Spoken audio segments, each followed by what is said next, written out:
Hey guys, it's Simeon. This is Pro Wrestling Unlimited as we are here on the, there we go. For some reason I couldn't hear myself in my headphones. There we go. All right, we're good.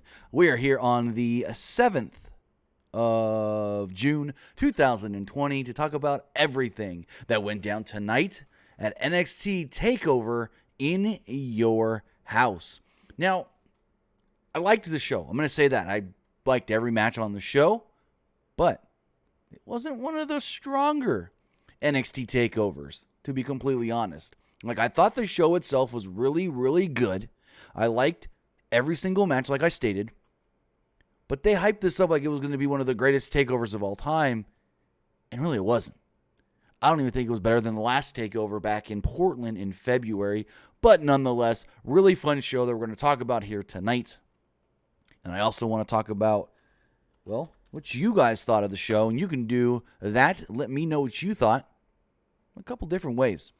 You can either text into the show at 510-906-1341. Again, that number is 510-906-1341. Or you can submit a super chat in the comments, in the chat, the live chat itself, to let me know what you thought of the show. All comments, or all super chat donations are greatly appreciated here at PWU Unlimited. They help keep the lights on. I do want to thank David Wessler for becoming a new PWU Unlimited member at the donation tier. I do greatly appreciate that as well.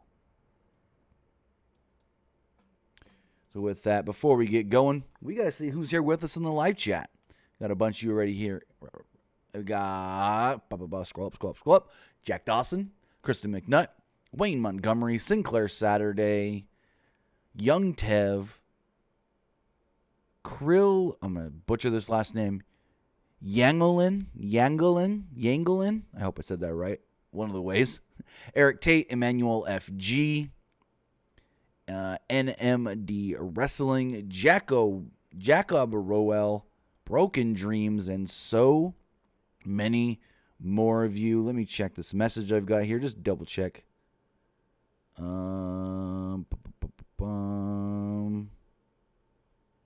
All right, we're good. I may have some Rhea Ripley news. Also, for the first time that I can ever remember, Triple H is doing the post show on social media. It's not with Kathy Kelly, it's with Renee Young, but for the first time that I can ever remember, Trips isn't doing it in a suit. He's wearing a T-shirt, just a black shirt. It's the first time I can remember Trips doing this not in a suit. So, cool. Surprised he's not wearing like an NXT T-shirt or a in your house shirt or something. I don't know. But nonetheless, we're here to talk about NXT TakeOver. Great show. Not the best of takeovers, as I stated. And the show kicked off with former WWE announcer and host Todd Pettingill. He appeared on the pre-show. He hosted many of the original In Your House shows in the mid-90s. Scott Stanford, Sam Roberts, and Pat McAfee hyped up the show early on.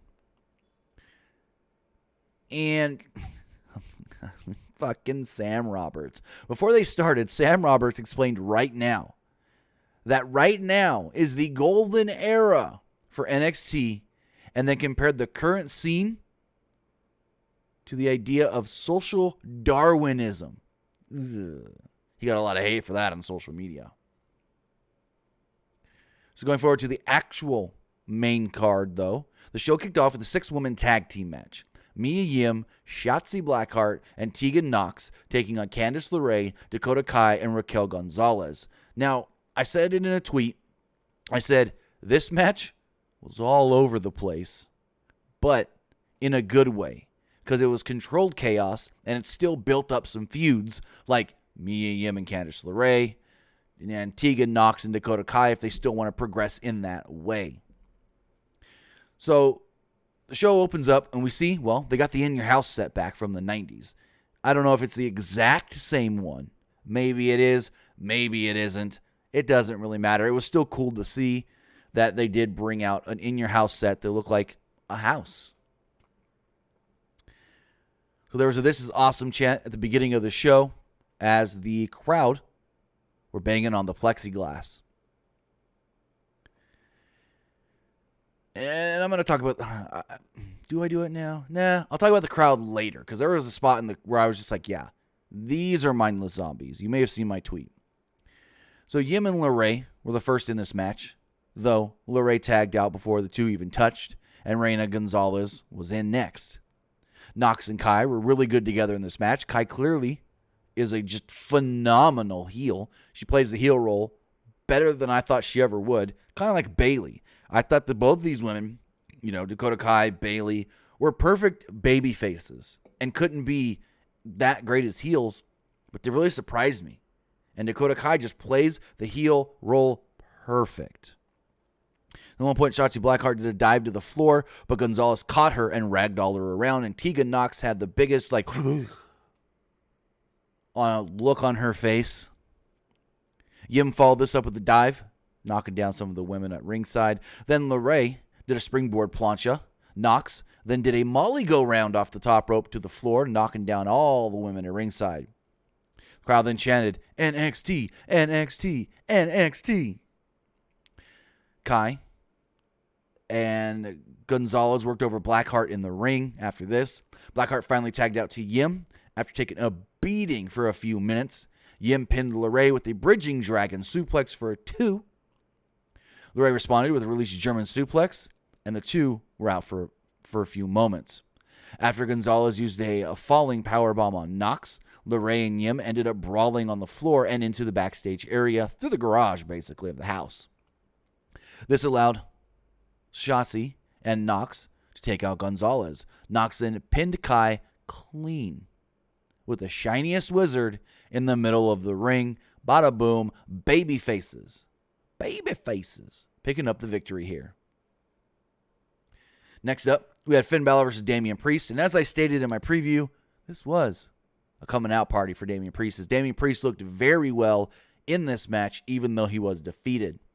So as soon as the match starts, before the match even starts, Balor gets in the ring and jumps Damian Priest before the bell, lands with a shotgun dropkick in the corner, and Priest falls to the outside.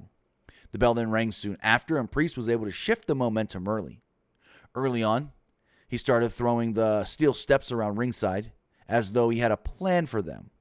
He then sidewalk slammed Balor from the steps onto the apron of the ring.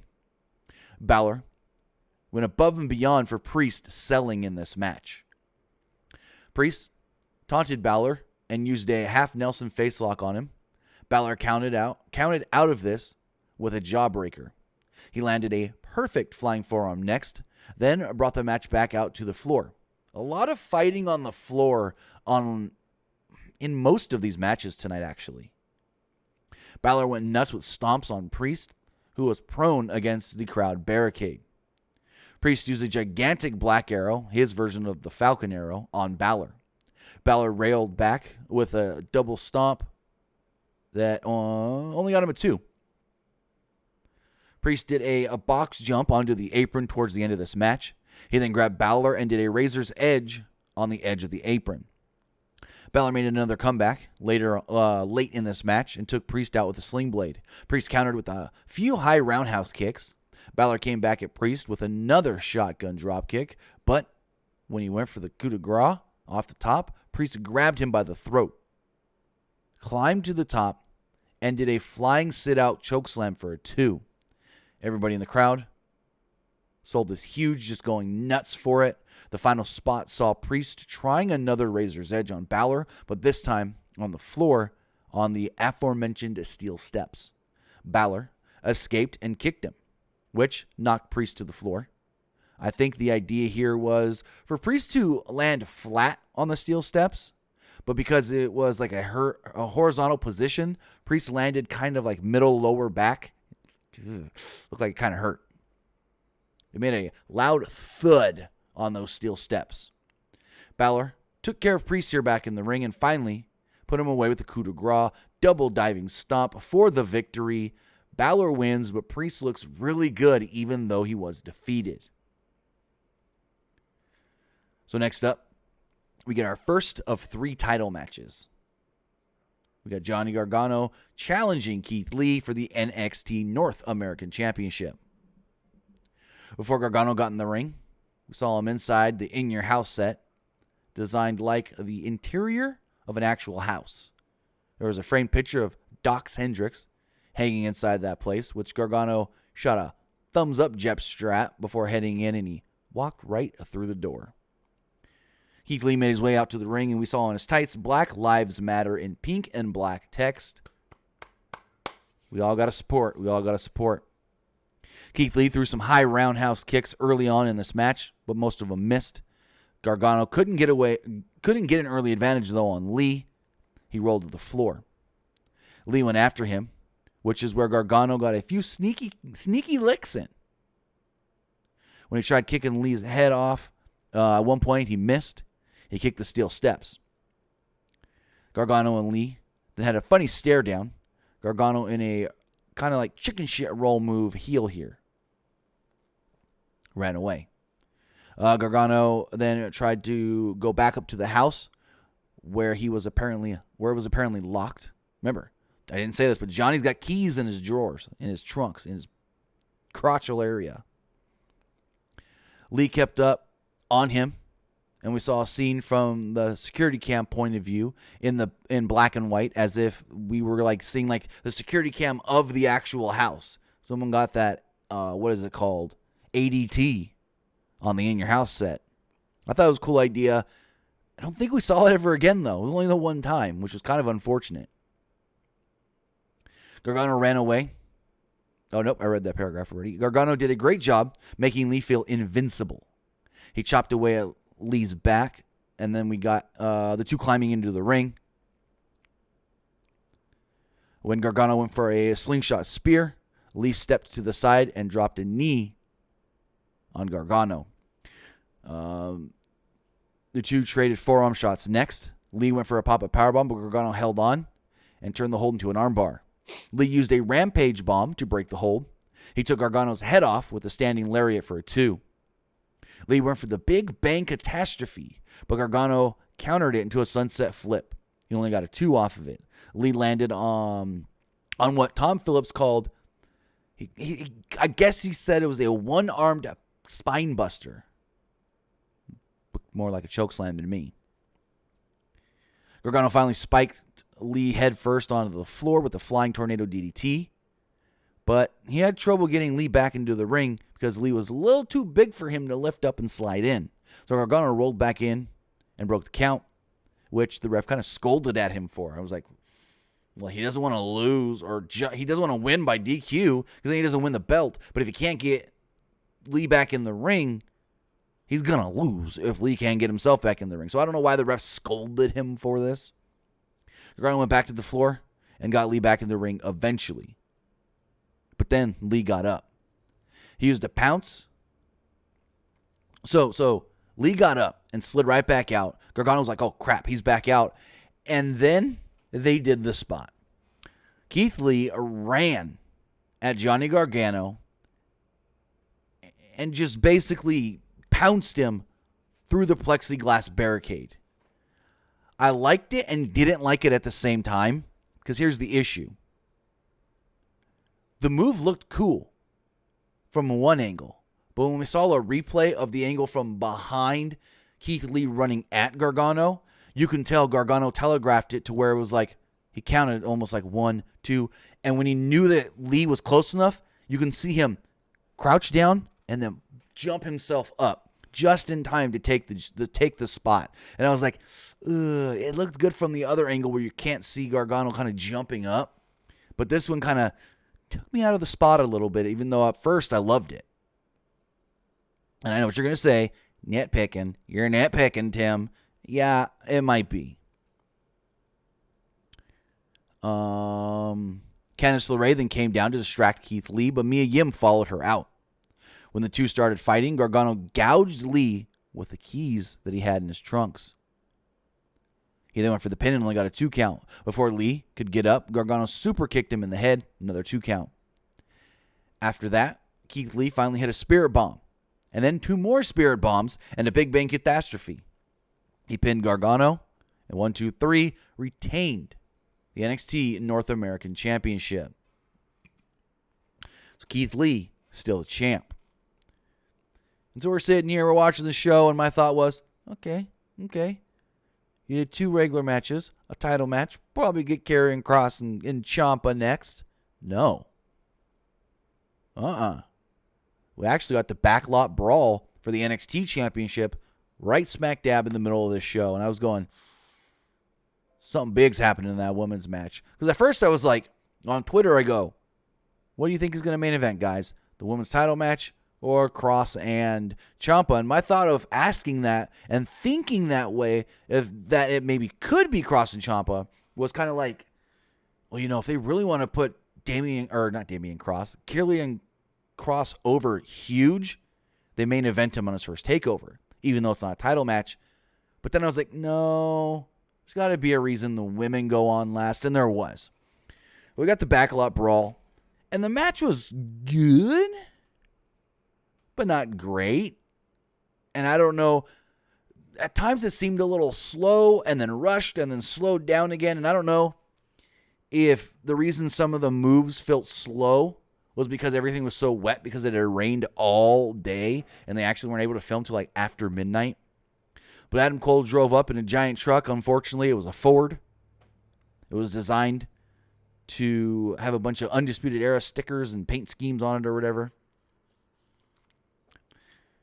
Velveteen Dream then rolled up in a yellow Lamborghini, and he came out dressed as Negan from The Walking Dead. People were like, no, he looks like Roddy Piper from WrestleMania's Backlot Brawl. And I go, no, he's Negan. He's got the freaking headband around, or the bandana around his neck and the bat. Yeah, okay. Roddy Piper had a leather jacket and a baseball bat too, but he was Negan.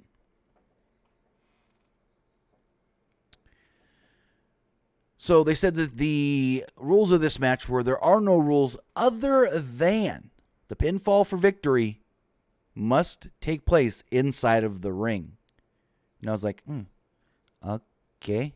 Should have just been false count anywhere in the vicinity, but whatever.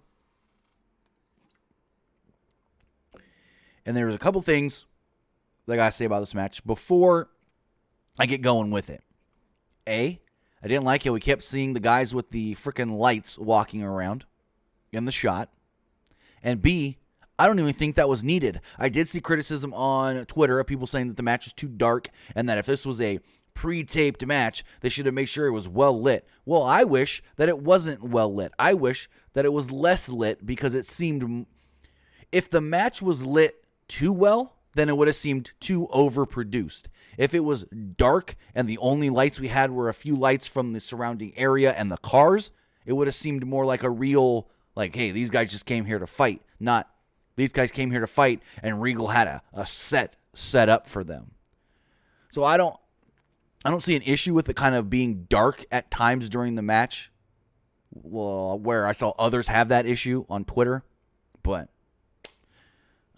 so, where was I? They had cars, like I stated, surrounding the ring with fans or NXT recruits as the fans. Cole went to smash Dream with his belt early on, even really before the match had technically started, and Dream rolled him up for a 2 as we begin the match. Cole then shouted, "I'm leaving," and rolled out of the ring with his belt and tried to get into a car, but Dream started chasing after him, and I think it was Morrow said, "Cole's trying to get out of Dodge," and Tom Phillips goes, "Yeah, but not in a Dodge," and I go, oh, fuck, Tom Phillips don't know cars because that is a Dodge. So Velveteen Dream starts smashing the car with his baseball bat. And for some reason, instead of trying to drive away and leave, Cole gets out.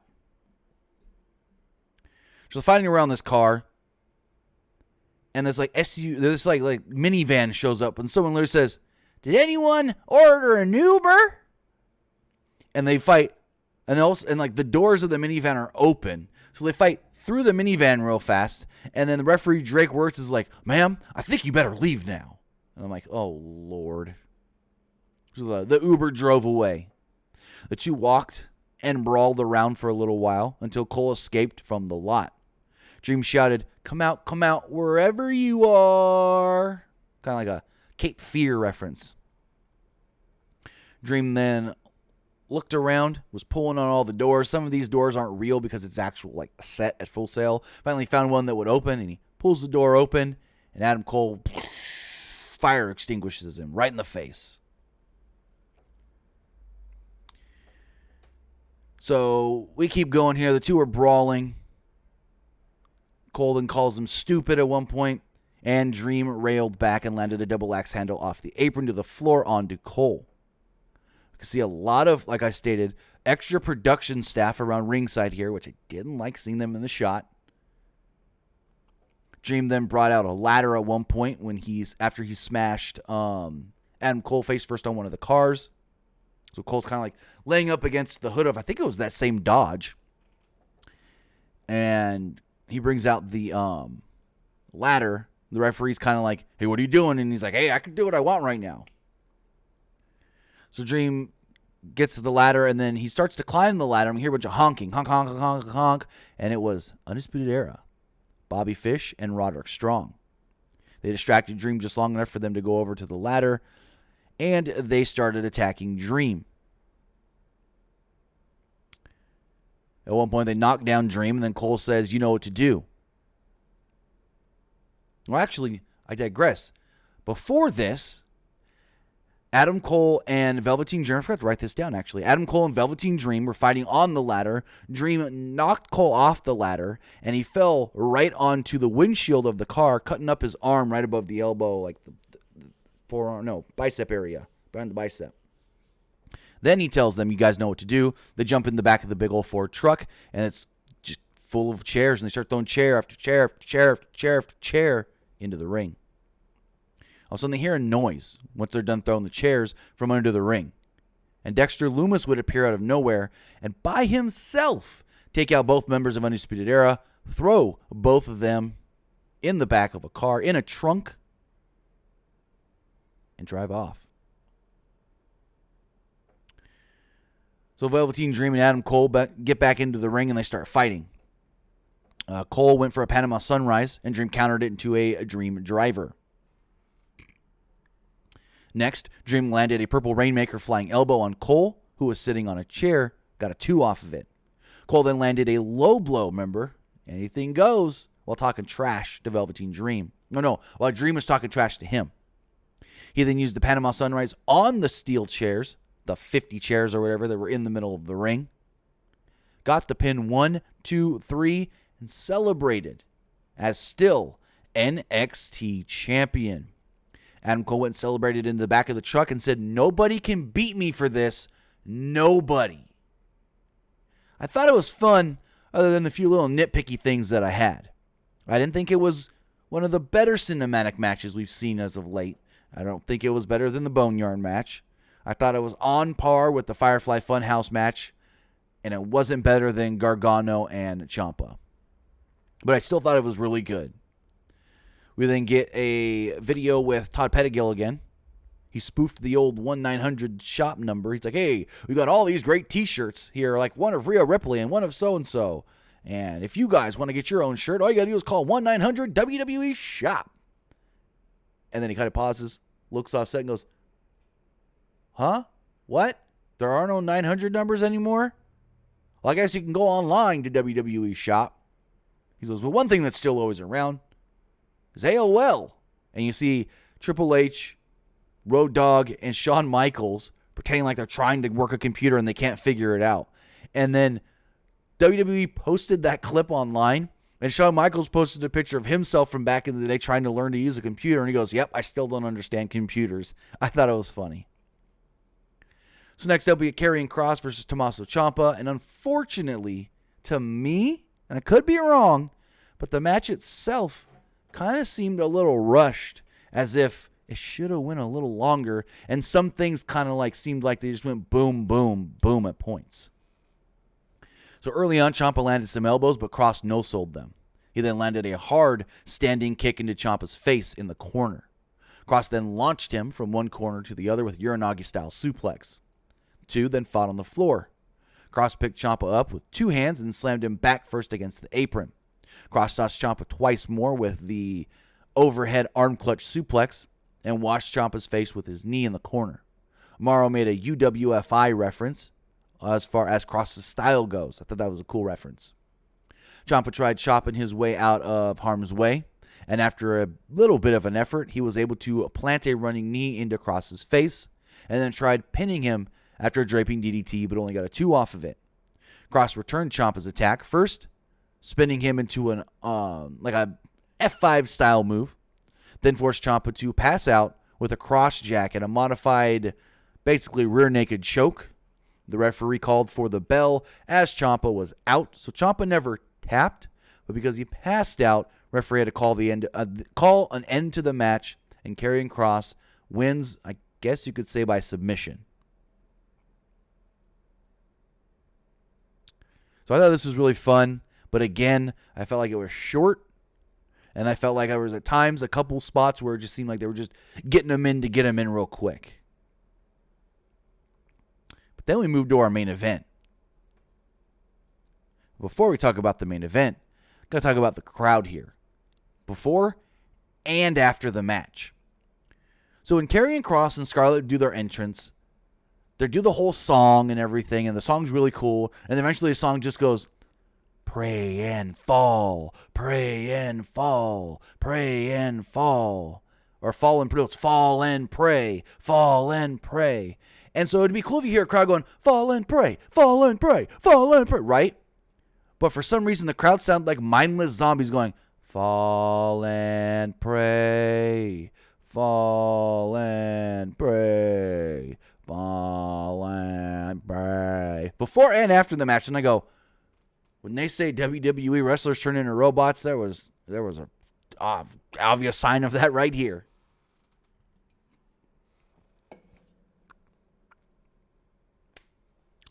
So going forward, we have our main event, Charlotte Flair defending the NXT Women's Championship in a triple threat match against both Io Shirai and Rhea Ripley. And I don't know how many people are like me, but shocked with the outcome of this match. So Flair rolls to the floor very early on, basically at the start of this match, and goes, you two fight. I want to see what you two got. And I'm like, smart by the heel champ. So Ripley went after Flair on the floor, and Shirai went after Ripley. From here on, the match was underway, and all hell was breaking loose. Flair took over early on, chopping both of her opponents and talking trash to both of them at the same time. There were no alliances here, as no one really tried to work together much. I mean, Io and Rhea a little early. They tried to double team Charlotte, but not much.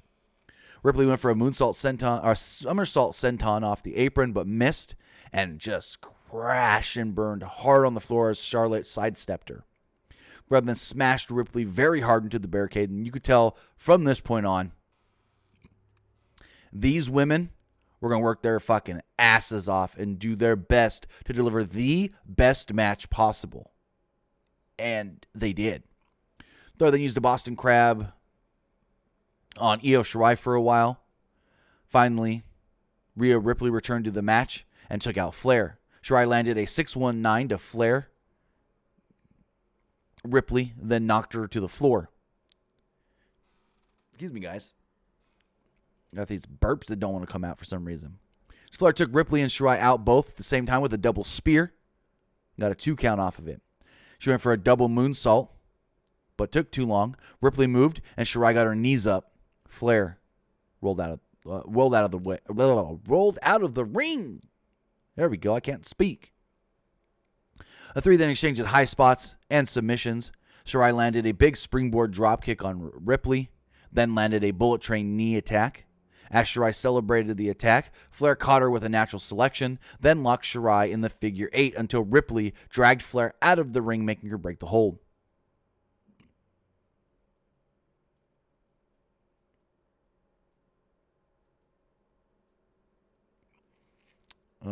Shirai then landed an absolute perfect plancha on Ripley to the outside. Flair took Shirai and threw her into the event monitor, the in-your-house set. And this set up for a great spot with Io a few moments later. So Rhea and Charlotte are fighting out, as most of the matches did tonight, out just in front of the set because they really wanted to showcase that set was there. And all of a sudden, you kind of see something scampering around on top of the house. And you realize it's Io, and Io gets the just picture perfect, greatest looking crossbody. She jumps up, almost freezes up there. She's got that hang time, almost freezes. And then boom, crashes down onto both Rhea Ripley, Charlotte Flair, who are standing in front of the house. Just great looking spot here. So back in the ring, Shirai tried a Frankensteiner to Rhea Ripley. After Rhea Ripley tried a superplex, Flair then ran in and booted Ripley in the face. Ripley fought back and landed a riptide on Flair off the top rope, and they were like, this has got to be the finish. This has got to be it. This is how Rhea Ripley defeated Shayna Baszler to win the title, and Io Shirai breaks up the pin, but barely. Io almost missed the spot, it looked like. She just barely broke up that pin on time. Ripley then caught Shirai in the prism lock, but Flair broke it up when she brought in a kendo stick. And they referenced that last time Io and Charlotte fought, Charlotte got DQ'd for using a kendo stick, but because it's a triple threat, no DQs tonight. Beth Phoenix said that this was unfair and not befitting of a champion. She then put Ripley in the figure 8, but before Ripley could tap, Io Shirai goes to the top. She jumps off the top and hits a moonsault, landing on Rhea Ripley. But this moonsault looked a little janky, as I don't know if maybe Io wasn't sure how to position the moonsault. Because of where both Charlotte and Rhea were with the figure 8 and all that. Because she literally landed and just kneed Rhea right in the face. But she hits the moonsault. Charlotte, I guess, just disappears, rolls out of the ring, whatever. I don't know. Because it didn't really make sense to me here. She hits the moonsault on Rhea, pins Rhea Ripley. 1, 2, 3, bada boom. There we go. New champ. New NXT Women's Champion, Io Shirai. I love how they show all the replays. We come back and there's streamers just flowing everywhere. And Moro makes the reference. This is like a scene right out of Japan. Io has conquered Japan, and now she has conquered NXT. Just completely covered the ring is, and completely covered in streamers and confetti and stuff. I thought this was a really, really cool moment for Io Shirai, who is the new NXT Women's Champion. And I guess they've changed plans here, because as of a week ago, Io Shirai's name was on a short list to be coming up to the main roster. Now, I'm trying to figure out exactly what happened, whether plans were changed or I heard something wrong originally, but I wasn't the only one that heard the Io Shirai name, so we'll see how it all does go. But Io's now the NXT Women's Champion. Charlotte doesn't have a belt. What do you do with Rhea Ripley? That's your big question as well. And that was NXT TakeOver in your house. I do have some text messages I do want to read as far as your guys' thoughts on the show. This person says, do you think WWE has the strongest women's division in pro wrestling today? That is tough, because it's tough to say in a way, because WWE has so many more women than any other company. But when you look at as a whole, the divisions itself, you almost have to break it up as far as main roster women and NXT women. I think the NXT women's division is better than the main roster women's division. But, and you guys can debate me on this. I think, it's tough, because Impact has an amazing women's division. Impact has a lot of great women. Jordan Grace, Taya Valkyrie, Tessa Blanchard, Sue Young, Kira Hogan. I mean, I think they still have Tennille Dashwood. They got Kylie Ray. Impact has a great women's division that I think is on par, right the same with the NXT women's division. So I think those two are about the same. And I know what you're going to say, what about AEW's women's division? No. Too many green females that need a lot more work and only working one match a week at most isn't going to help them improve. And that's the one issue I've said about AEW for a long time is some of their younger talent that needs more ring time can't get enough ring time when you're only working AEW once or twice a week. This person says, Takeover is really good. What's going to happen to Charlotte and who's going to be EO's first challenger? Also, do you see Cross getting NXT titles, going for the NXT title? Yes, but not anytime soon. I don't think I see Cross going for the title. As far as Charlotte goes, I don't know. Maybe she challenges Asuka after Backlash. And who goes after EO? Well, I mean, it's obvious that they could just do EO and Rhea if they really wanted to.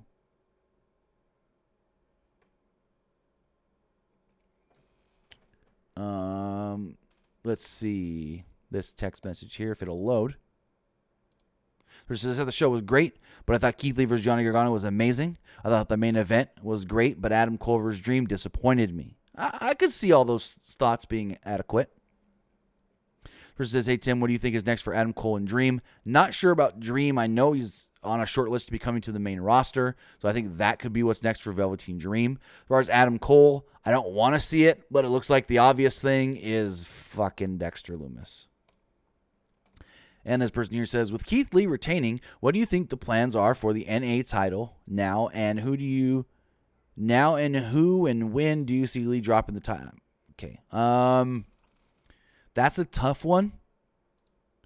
I mean, I wouldn't be opposed to Finn Balor challenging for the NXT North American Championship and maybe even winning it. Maybe Balor wins it when they're ready to call up Keith Lee. Because you know Keith Lee's got to be coming up here sometime in 2020. But then there's the issue of you can't call too many guys up at one time. This person here, the final text message does state, who do you see dethroning Adam Cole? Seems he's beat everyone. Now I was thinking Finn Balor. It seems they're making him face again. He's already beat Finn Balor with the title on the line.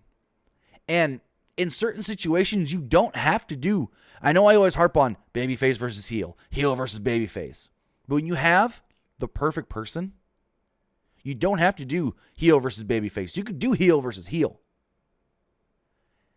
And I think eventually, maybe November time, October, November time, maybe like Survivor Series weekend, you have Cole keep the title all the way there.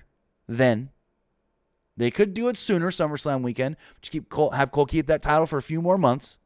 And then eventually, Karrion Kross, NXT champion. I think he's right for the picking. It's got to be Karrion Kross. Who else is there primed and ready to go?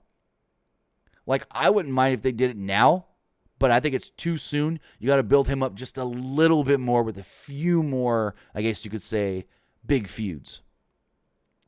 But with that, that was NXT TakeOver in your house. If I had to give it a score, I would go 8.5. I wouldn't go quite a 9, but I would go 8.5. But with that, I want to say thank you guys for joining me here tonight to talk about NXT TakeOver in your house. That the show was really, really fun. And now tomorrow, we move on to Monday Night Raw as we will be here live yet again talking about Monday Night Raw. Thank you for joining me here live or watching later right here on YouTube. You can follow us on social media. Just follow us on Facebook, facebook.com/Pro Wrestling ULTD. Follow us on Instagram by searching Pro Wrestling Unlimited, and follow us on Twitter at PW Unlimited. Also, you can follow me on Twitter at TimmyBuddy, or follow me on Twitch, twitch.tv/TimmyBuddy. So again, guys, thank you for joining me here tonight to talk about NXT TakeOver. Have a good night, and I'll see you tomorrow.